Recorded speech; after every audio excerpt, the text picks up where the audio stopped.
What's really, really awesome is there are more young Black artists creating and making work across the world than ever before. It's been said that it's impossible to hate someone whose story you know. That's why stories matter.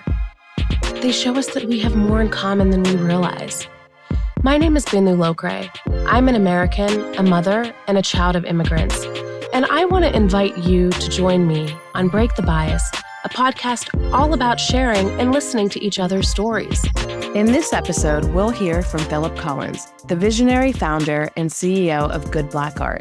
This episode is packed with insights about the world of young Black artists and how Phillip's organization is making waves to support and amplify their voices by providing support and exposure. You'll hear how Good Black Art emphasizes geographic diversity and various art forms with accessible price points to make art more inclusive. The episode touches on the importance of the daily commitment to diversity, equity, inclusion, and belonging, emphasizing continuous conversations beyond major cultural events. Lastly, you'll want to hear Phillip talk through his 5 key values for his organization: creativity, accessibility, never seen before, education, and authenticity. Stay tuned for the exclusive story. One of the things that I love about art is that it is a communication tool. And the way that Good Black Art is using art is to amplify our stories at scale, in a nutshell. But I'll tell a little bit about my story, how we got here, and a little bit about our mission, because it definitely comes from a personal place. So I grew up in Tennessee, born and raised. I come from a family of orators and storytellers in various ways, but I knew kind of going into college that I wanted to tell stories from a marketing perspective. I knew that that was my calling. I knew that I had that skill. So I went to university to study international marketing with a concentration in developing countries. So not only did I want to tell stories, do marketing, I wanted to do it abroad. So when I graduated, I got on a plane and then I went to Shanghai, China. I lived there for about 5.5 years, and then I went to Hong Kong for another 4.5 years, so almost 10 years abroad, working in marketing in various capacities. And what's been interesting about my career is that I have always taken legacy industries, legacy brands, legacy products and services to new markets, and really thinking about the ethos of that industry or that brand and telling stories that are unique and relevant to those specific markets. So I moved back to the US in 2017, and that's really when my life shifted quite substantially. I've heard of this concept of reverse culture shock, but I didn't understand what it meant. But I had that. It was the first time living in the U.S. as an adult, the first time working in corporate America, the first time being out as a queer Black man in New York City. So there were so many challenges for me as a person. And frankly speaking, I didn't really know what my story was. I had kind of ticked the boxes and was doing great, but I didn't really understand who I was. I didn't love myself. And I needed to figure out a way to piece my nuanced journey together to be able to tell people my story. So creativity had always been a way for me to heal and to grow in difficult times. And luckily, I had been getting into art. And I just had this kind of new passion for seeing art from Black emerging artists from all over the world. It was really the first time that I had a new language to share my story and who I was. It was a way for me to heal. It was a form of activism, but it really helped piece my nuanced journey together. So I thought okay, I like this space. It's really resonating with me. I'm understanding more about myself through the storytelling of all these artists from around the world. I want to be a collector. And I soon found out that there were just really high multiple barriers to entry to the art market. Lack of industry knowledge, lack of access, and the high cost. But I kind of forged my own way in reaching out to artists directly via Instagram, building relationships with them, and ultimately started buying artwork from them. And over the course of 2 years, built a beautiful collection. It was just so important for me to see my experiences and my stories on my walls. And my partner and I, we had so much fun those first couple of years, really building our stories and really building out a safe space for who we were and what we wanted to share with our friends and family. And that's really the basis of Good Black Art. The basis of Good Black Art is me sharing that journey of self-love and figuring out who I was and really understanding my story and wanting my friends and my family and ultimately my community to have that same experience through engaging with art, through collecting art, and through living with art. So that's kind of how we started, and that's how we got to this point of, I think that as it relates to preserving Black stories, telling Black stories, it has to start with oneself. And art has just been such an amazing vehicle. It's not the only vehicle to do that, but for me, it was a way to really create a path for other people to, share their stories and preserve them. That's just so inspiring on so many levels, because you were, from the last time we spoke, I remember you telling me, like, you were pretty much on path to become CMO. Like, that was your career path. And you did this drastic pivot to do something so inspiring, and that was so in touch with who you were as a person. Did you just completely break away from it and start collecting, or were you kind of doing that on the back burner and feeling it out and still working your corporate job? And then it just kind of came to you that this felt more in line with where you wanted to spend your energy. Right. I think, the first thing I'll say is that upon reflecting over the past few years, I've realized that it actually wasn't like a dramatic shift. I think it was like an expansion of what I was already doing. I think from the time I was a kid, traveling to New York, my mother's from Westchester County, I would get the latest clothes and the latest shoes and then bring it back to Tennessee. And I've always had this this longing to share new things, cool things, educational things with people who don't have access to it. Like, that's always been a part of who I am. And I chose a career that matched that. So kind of going back to the idea of legacy industries like art and sharing them with the community, like the Black community, who haven't had that kind of access or experience with engaging in it, is like, I've been doing that work forever. And I think it even the past year, as you enter a new industry and you're building something innovative in a new space or an old space, there is this idea of like, should I follow the model that everyone else is doing that works, or should I forge my own path? And I've done a lot of projects and initiatives with Good Black Art that on one hand is great to test and learn, but on the other hand, it's kind of pushed me back to this idea of, I've been doing this work for so long, and that feels really natural. So, going back to your question, I was parallel pathing, right? So I was doing the corporate path, collecting art at the same time. I started a role for a PR firm that specialized in design and art and culture as global head of digital and social. But I started Good Black Art 2 weeks before that role. So like it was very much a parallel path situation. And I think there were so many signs leading up to that moment that I should have been doing something in the community. I should have been putting my skills, giving those skills and resources to people who needed it. And I kind of ignored it, to be honest with you, because it was comfortable. And I had the experience, and those roles were coming and the interviews were coming, and it was great. And eventually I was watching, and this was in 2020, a masterclass with Issa Rae, and she was talking about creating spaces. And she was like, if you have if you don't see something, you have to create it. And that kind of triggered me. And then the conversation continued, and she was like, if you have the tools and resources to change a problem and you choose not to, then you're part of the problem. And it was at that moment that I was like, okay, that is so specific to me that I cannot ignore this. I knew what the challenges were for Black emerging artists. I knew what the challenges were for new collectors.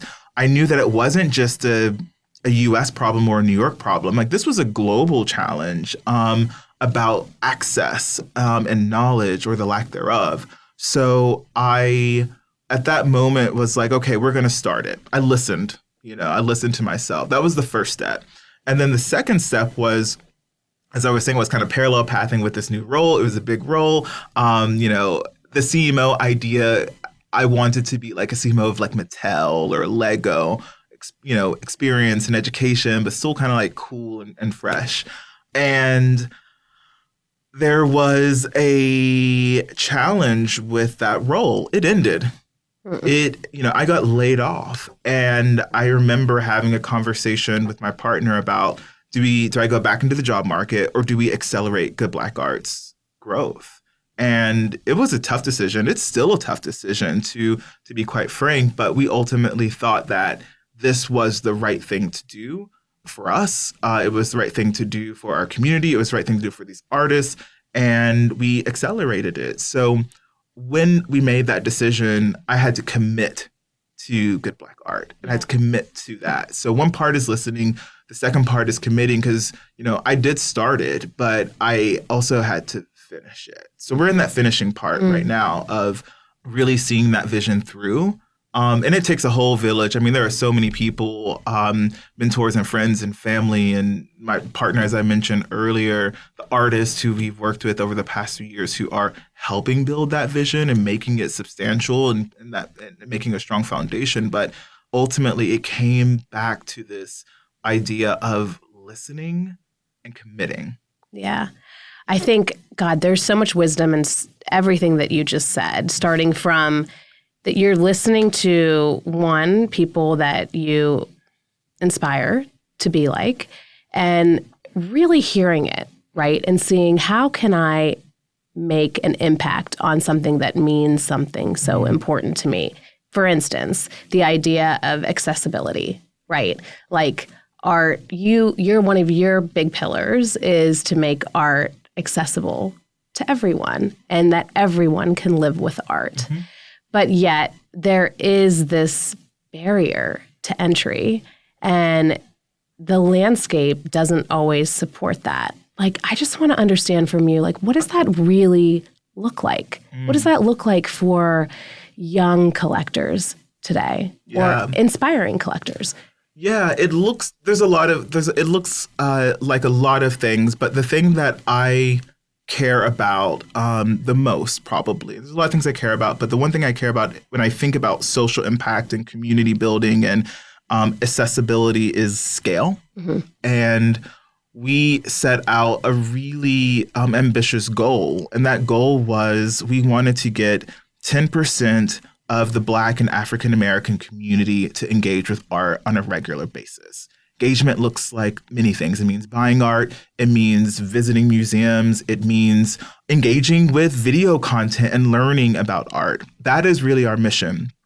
And I have an amazing relationship with my family, and they have been such a rock for me as I've gone on this entrepreneur journey. And my sister, my mother, my father, we all have a different stake in what community building means, whether that's coming from a financial literacy perspective, whether it's coming from a religious perspective, education and early childhood development. The one thing that's been interesting to watch over the past 3 or 4 years is how art has really connected all of those areas of community, and that they all overlap. I've seen my sister buy a home and also buy art that reflects her experiences and her family's experiences. I've seen there's a really great commission piece by an artist named Kevin Hopkins of my parents' wedding reception that's hanging in there in their living room. And it's been really interesting to see everyone learn and engage and bond over this idea and concept of art. So I've seen what it can do on a small scale with a group of 5 people. I've also seen that kind of trickle through our extended family. So my aunties are really interested in art, and I've got cousins connecting me with potential partners that they know who, are really interested in good Black art and the work that we're doing. So what I am thinking is, all right, I have seen what art can do to a family. I've seen how we can communicate better. I've seen how we learn about each other in a real deep way. I've seen them engage with the ecosystem and artists in a way that did not exist 5 years ago. So what can that do on a much larger scale for our community? So that's where the 10% of the community goal comes from, because I think impacting the individual is important, but that individual has a real opportunity to impact the collective. So that's where I'm spending a lot of my time, is thinking about what are these places, who are these partners that can give us access to the scale, so that we can spread our message and bring more people into the art world. And what about the flip side of it, like from the artist perspective, right? Because you have so many underrepresented artists within the industry. How do you see that landscape looking now, and what do you hope to achieve through that? What's really, really awesome is there are more young Black artists creating and making work across the world than ever before. And it's so exciting. And to be honest with you, on the back end of good Black art, it can be overwhelming because there are so many incredibly talented people who want to engage with good Black art and have incredible work, incredible stories to share. And our platform is not big enough for that quite yet. So we are really dedicated with my team, Brandon Fernandez, who leads artist relations and operations, as well as Sam Fellers, who leads sales and partnerships, on creating as many opportunities as we can for these artists. When we started Good Black Art, it was heavily focused on e-commerce. And since we've started it, we've shifted that from e-commerce to media, but also to partnerships and exhibitions. Because what we realized is the e-commerce role doesn't work for every one of our artists. Some of our artists need more media opportunities and to be able to speak about their practice and their work and their narrative. Some artists really need an opportunity to show their work in person. So the exhibition route is really, really great. The partnerships is a really fascinating part of our business too, because our artists have passion points.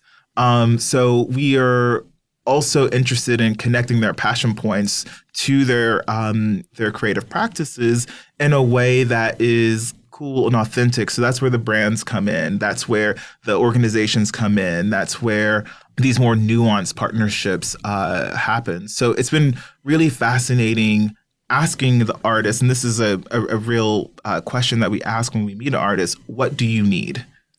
That's so key. That's the first question that comes out of our mouth is, here's everything that we do. We've built this platform that is built around emerging Black artists. We are cultivating a new group of art enthusiasts to participate in the ecosystem to make sure that it is sustainable on our own. But what do you need? And every answer is different. So we've really worked hard to build a flexible platform that can give the artists what they need at the time that they need it. And that's been really exciting, honestly, because I didn't anticipate that. I thought it was going to look a very certain way. And it's taken on a new form, a much bigger form, and a much more flexible form. So that's been an exciting revelation for me. Yeah. Well, I think the piece of education is so key in that because, I also just started recently collecting art. I have a new home in California, and just learning about all the different backgrounds of artists, like coming across artists from the South and the mediums that they were using and why they were using them, because they didn't have access to money or they didn't have access to product and some of the stuff that fine artists might have. Those are the stories that are really, really compelling and make you want to interact with that artist, right? And you don't get it unless you touch it, you feel it, you hear them speak about the why behind the story, which is so powerful. Exactly. And I will say that, it's important to understand the mechanics of the art world, meaning like the price and, the background and the CV of the artist and, where they went to school or they self-taught. Those are really important things to consider. But what we are really focused on, to your point, is the knowledge part. We actually think that there's a lot of great platforms and galleries that focus on the buying and selling aspect of it. And again, important, but we want to take it kind of a step further and really give that context and really shift those questions to who's the artist? Where are they from? Why are they creating in this particular medium? How is this conversation relevant to this time period or previous time periods or the future?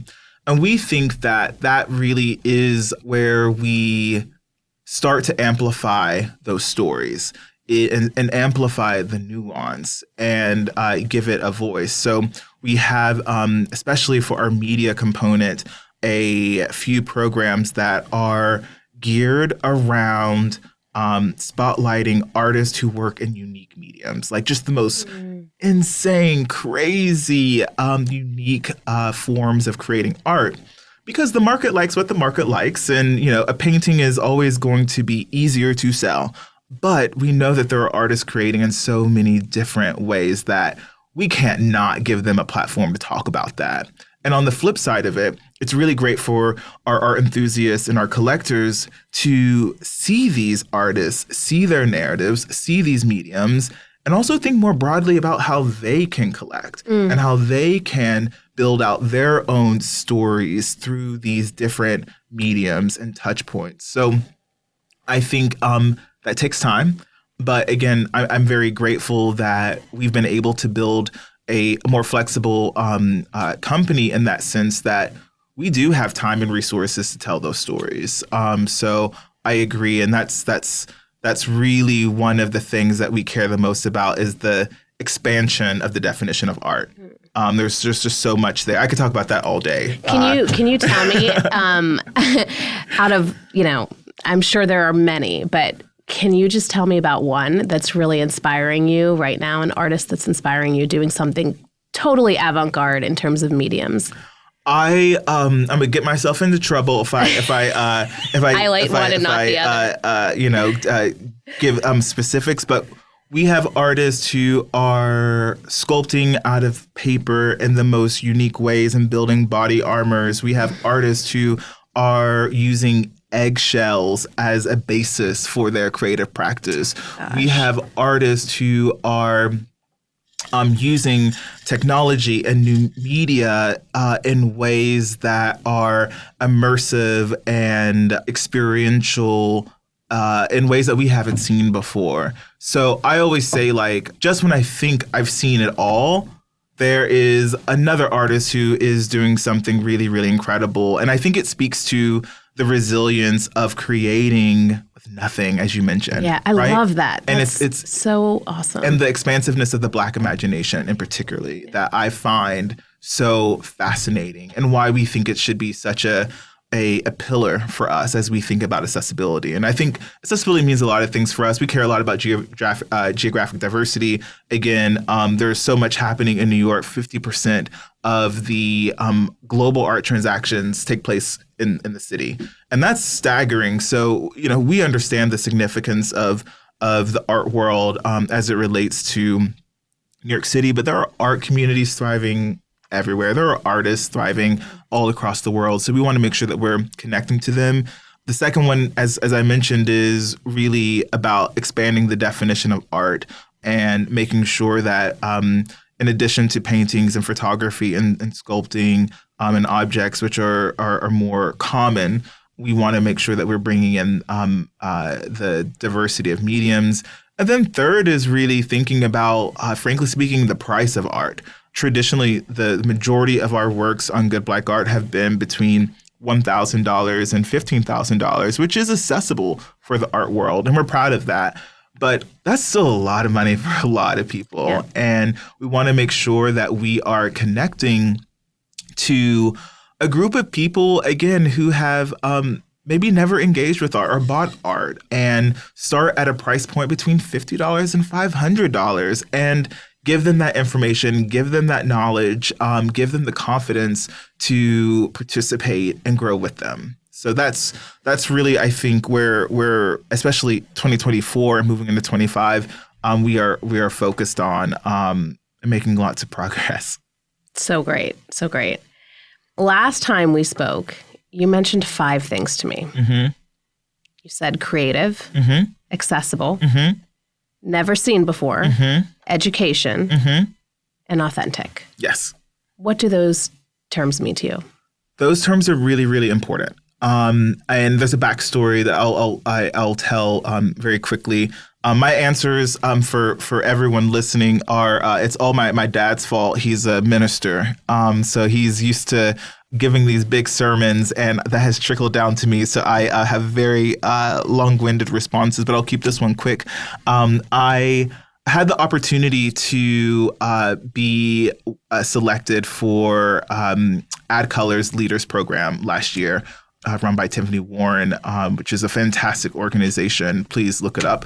But in that program, there were a few sessions where, we're doing these workshops and kind of learning and growing, and it was really, really great. And there was this one by a gentleman named Rory Verrett.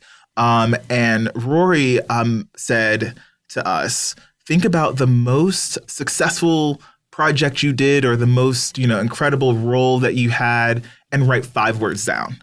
So we did it. I wrote my 5 words down, and he said, okay, now that you have those 5 words, I want you to, read them out. We read them out, and I had my 5 as you just mentioned those. And he said, in the future, if you are able to have a project or a role and you fill those 5 things, you're doing great. And that's the place that you need to be. You need to cultivate that, build those relationships, stay there. If you have 4, that's also good. That's wonderful. 3, it's good, but, keep an eye on it. But he said, if you have, 2 or 1 or 0 of those 5 words, then you need to change something. And I realized, looking around the room, a lot of the Jordan class, my cohort, most of them worked for some of the top advertising agencies and wonderful, entertainment organizations. And I was one of the only entrepreneurs in the room. And I realized that when you work for someone else, you're generally working for, the CEO or the founder's dream. And sometimes you don't get a choice of what the project is. You don't get a choice of, your job description. You just have to do it. And hopefully it aligns with you personally where you want to go, but it doesn't always happen that way. So I realized that entrepreneurship at that moment was a privilege. And I realized that I had the opportunity to create every project with those 5 words in mind. I realized that I can create every role with those 5 things in mind. And at that time, I was kind of going through the ugly stages of entrepreneurship because it's scary. It's hard. It's a lonely place that I recommend people to do, but at the same time, there's a huge caveat of what it takes to make it as well. So I think entrepreneurship is a privilege. Those 5 words are generally they are written out. They are on my mirror every single morning.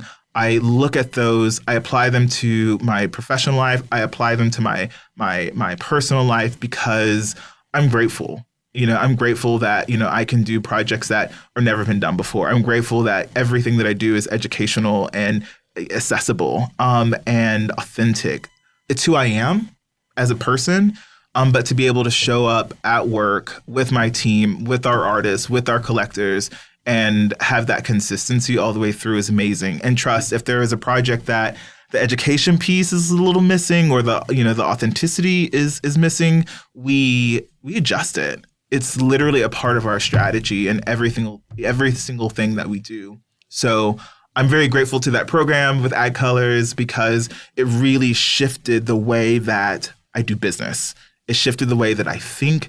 And that intentionality and the consistency, I think, is really what makes the difference between someone who does something good and then someone who does something great. And since I applied those 5 words, the business just shifted. The way I view myself has shifted as a leader. So I'm very grateful for that experience because, those 5 words, everybody who knows me knows that I say those 5 words like all the time. I mean, it feels like through your whole story of how you started Good Black Art, it is the ethos of everything that you're doing. It's the ethos. And that program, Ad Colors 2023, the theme was double down.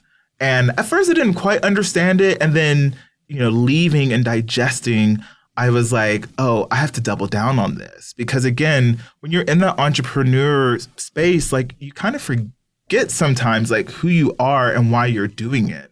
So I've doubled down on that concept because it's about my story. It's about remembering my story. It's about sharing my story. It's about, preserving my story. But then again, making sure that we replicate that across the business, but across our community too. So very, very happy to have those 5 words. Yeah, absolutely. Absolutely.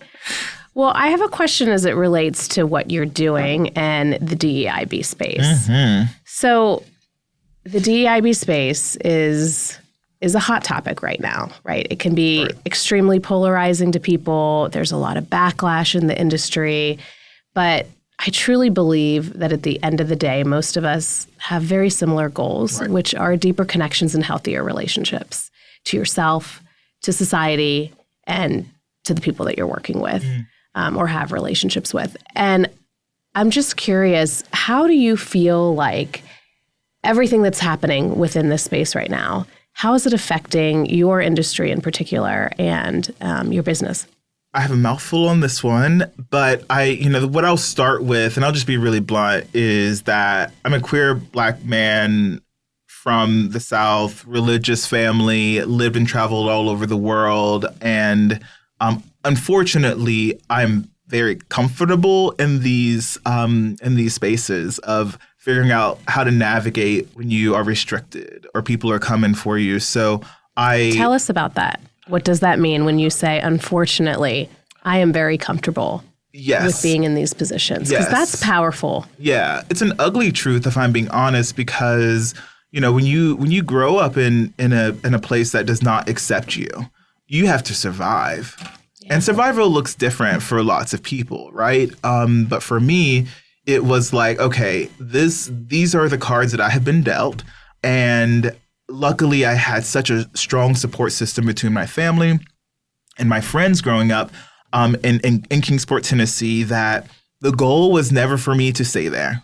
Everybody was like, Philip's going to get to New York. He's going to go do this. He's going to go do that. So it was never there was never a moment where I thought that I would have to stay in that kind of mindset. But I had to learn how to navigate it.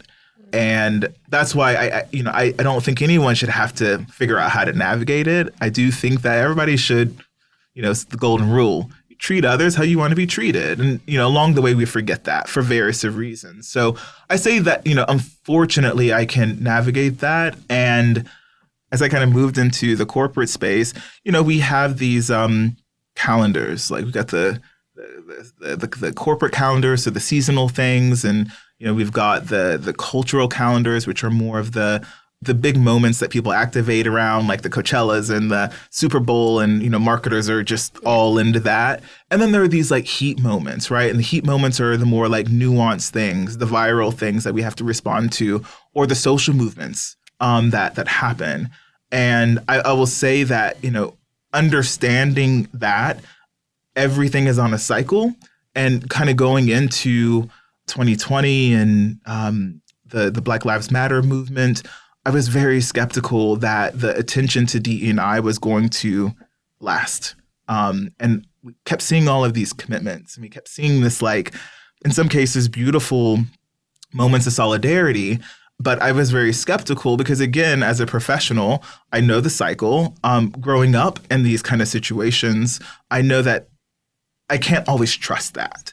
So a lot of the sense of urgency with Good Black Art and what we're doing is to make sure that we can sustain not just our business, but the idea of art and accessibility art, regardless of what's happening at the corporate and cultural calendars. The way that Good Black Art is really combating this is in two ways. The first way is we have to fight, right? Like we're going to have to always make sure that we have, equality and justice and access in the larger ecosystems and structures that are in place in our society, full stop. I'd say that the second part to that is we have to create our own structures and our own environments and our own spaces so that we can have a sustainable community. So that's why we are so adamant about getting an entirely new group of people to engage in this industry, and why I have such a sense of urgency to do it, because I think we have learned that we can't always depend on a corporation's pledge or on commitments that are fleeting. We have to make sure that we have a foundation for ourselves. Yeah, absolutely. Do you feel that the contingency of the audience that you're reaching, is it ranging in terms of socioeconomic backgrounds and in terms of racial and ethnic backgrounds as well? I think so. The first thing is that we have seen a large group of people across socioeconomic backgrounds, particularly in the Black community, engage with us in very different ways. So we're very, very proud of that. I think what we're most excited about, going back to our third pillar on accessibility, is opening up that category from that $50 range to $500 range so that we can engage with a group of people who traditionally haven't been able to engage with the art ecosystem. So on one hand, we've seen a lot of progress, but on the other, we see a lot of opportunity to engage in a different way that is robust and diverse, to make sure that our artists have as many opportunities to be in homes of as many people as possible, but also that we have really made sure that there's an opportunity to preserve those stories, especially at a time that erasure of stories is quite popular. Almost all of our programs, especially the ones that are launching between September of 2024 and spring of 2025, are targeted at that. How do we, with a sense of urgency, preserve our stories in ways that people want to be a part of and feel equity in? Well, I think there is so much for our listeners to learn about ways that you are committed to inclusion-based action plans for yourself, for your business, and for society. It's really all so beautifully woven together for you. What advice would you give them to think about in their own worlds of how they can make steps to create a more equitable world? Okay, I can answer this in a few ways, but the way that I'll answer it is actually kind of talking about how we select our artists, because I think it gives a view into not only the business, but also how I think as a person and a citizen of the world. The first thing that we really think about with our artists is what's the story? What story do you have, and are you willing to share it? And whether that's through written form or whether that's orally or whether it's through their work, we want to make sure that, they have that ability to communicate it and, again, share it. The second thing that we care a lot about is that geographic diversity.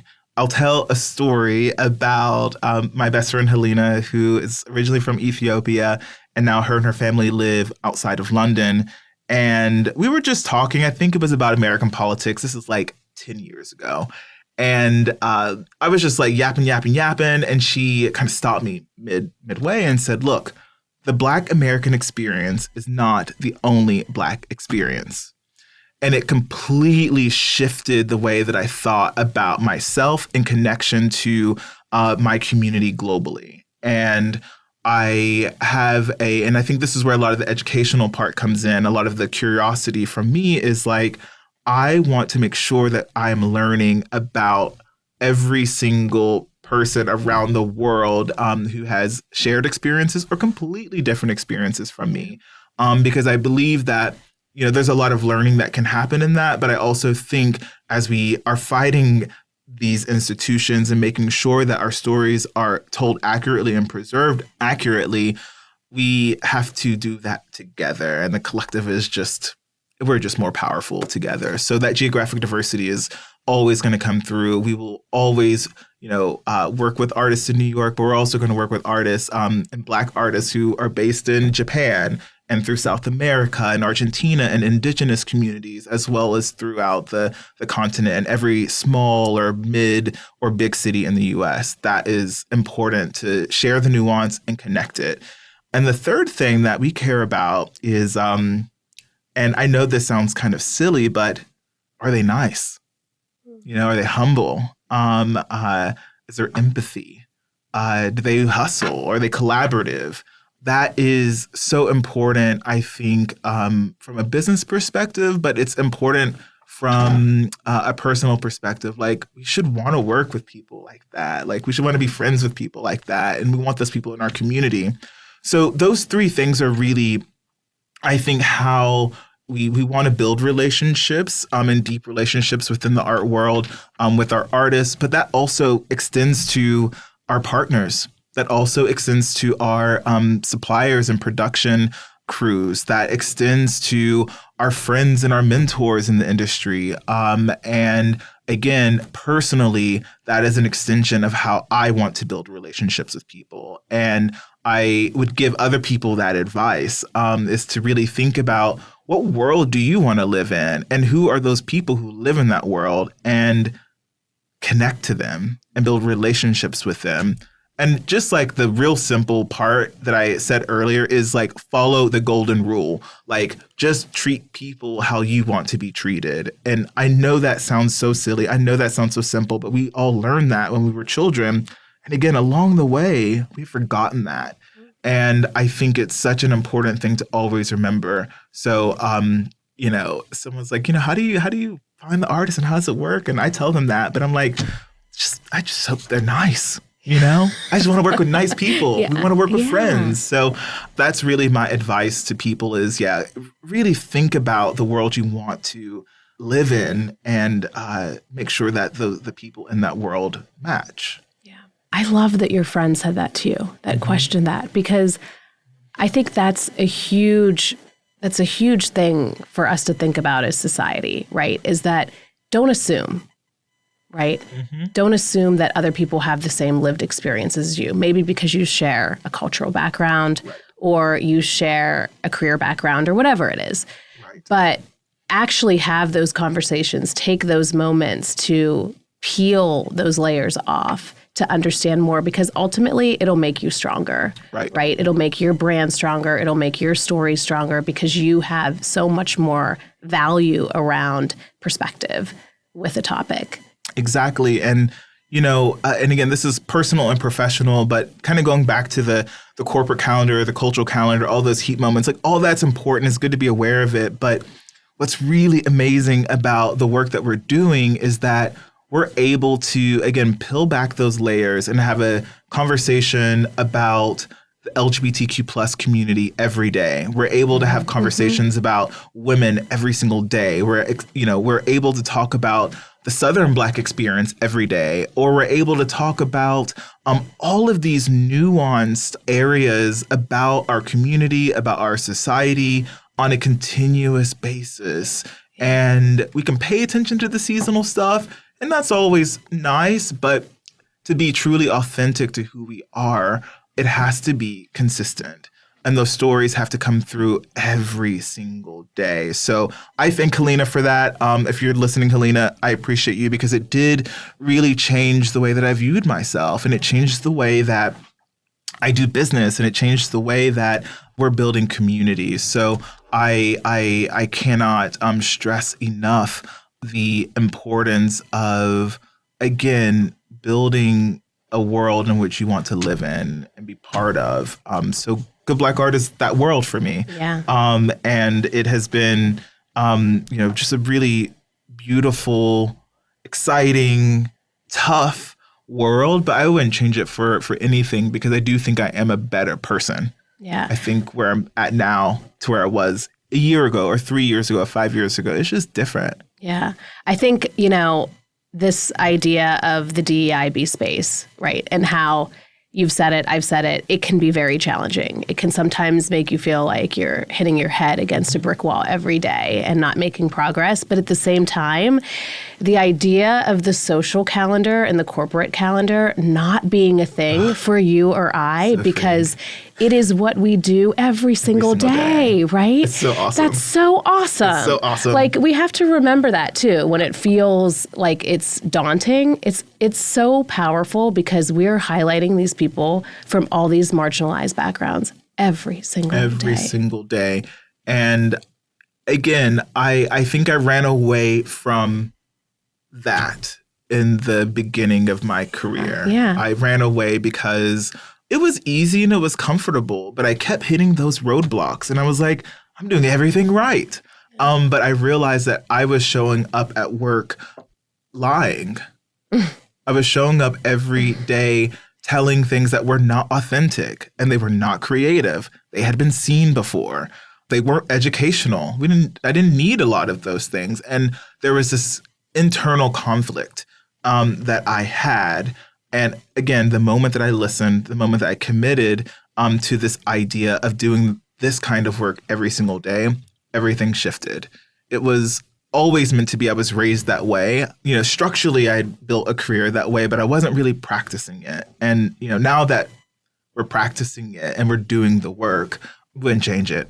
Yeah, it's been great. So great. Mm-hmm. Well, I'm also going to answer my question about what people can do to be a part of society, which is follow good Black art.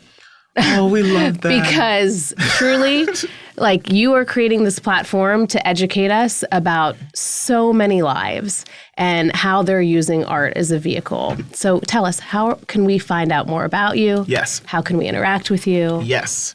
We are doing a lot. So first thing, on Instagram, at Good Black Art, that's where a lot of the magic happens. That's where we're doing a lot of this work and storytelling. Our website, www.goodblackart.com. That's where we've kind of centralized this sense of discovery about art, about Black art, about our artists, as well as a lot of the things that are coming up. When you do head to our website, subscribe on the newsletter. So you'll get all of the details in your inbox on a weekly basis. We just opened up our first institutional show and exhibition at the University of Tennessee a couple of weeks ago. It is up until August 3rd. It is in partnership with the University of Tennessee Downtown Gallery, as well as an amazing, amazing local organization doing incredible community work in the creative space called The Bottom.